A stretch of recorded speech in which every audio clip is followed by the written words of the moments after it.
আসসালামু আলাইকুম, সবাই কেমন আছেন? আশা করি সবাই ভালো আছেন। তো দেখেন আজকে একটা আরেক ধরনের রান্না নিয়ে চলে আসছি।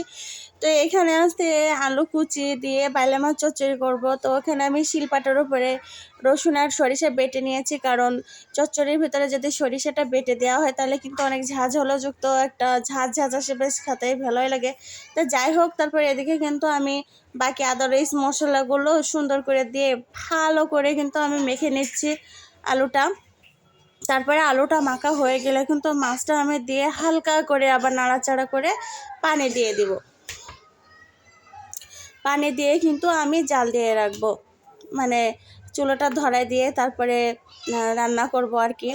তো এদিকে রান্না কিন্তু আমার প্রায় শেষ। তো সব কিছু কিন্তু সিদ্ধ হয়ে গেছে। তো আস্তে আস্তে জাল দিচ্ছিলাম আমি। তারপরে উপর থেকে কিছু ধনিয়া পাতা অ্যাড করে দিলাম।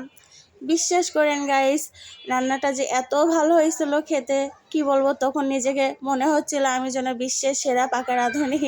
যাই হোক, এই হচ্ছে আমার রান্নার ফাইনাল লুক। তা কার কেমন লাগলো সবাই কিন্তু কমেন্ট করে জানাবেন এবং সবাই ভালোবেসে আমার পাশে থাকবেন। এখানে শেষ করছি। আল্লাহ হাফেজ।